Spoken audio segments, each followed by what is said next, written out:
একটা শান্তি রমণ চাইছি, ঠিক আছে? সেকেন্ড থিং বলার জন্য তোমরা সবাই স্টুডেন্ট, সবার মধ্যে একটা জিনিস আনতে হবে, ন্যায় অন্যায় বোধ। কোনটা ন্যায় কোনটা অন্যায়, ঠিক আছে?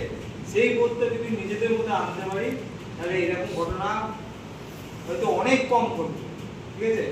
আমি নিজে একজন সন্তানের পিতা, একটা মেয়ের বাবা। একটা ছেলে মেয়ে দুটোই সমান, আমরা কথাই বলবো, কিন্তু কাজে কিন্তু না। একটা ছেলে 12টার সময় বেরোতে পারে, কিন্তু একটা মেয়ে একা 12টার সময় বেরোতে পারে। এখনো স্কুলে নিজে একটা ছেলে একা একা হয়তো যেতে পারে, কিন্তু এখন বাচ্চাদের মা বা বাবাকে সঙ্গে করে মেয়েদের নিয়ে যেতে হয়। কেন এটা হবে?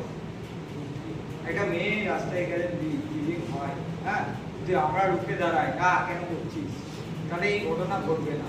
আমরা এই যে একদিন এসে এরকম আলো জ্বালাচ্ছি, প্রতিবাদ করছি, এটা এই না আমরা ভুলে যাবো, আর কিছু হবে না। এটা করলে কিন্তু এই ঘটনা সমাপ্ত হবে না। এটা আমাদেরকে শেষ করতে হবে, এর জন্য আমাদেরকেই পরিবর্তন হতে হবে। না, এটা অন্যায়, এটা করা যাবে না, এটা কেন করছিস, হ্যাঁ এটা করিস না।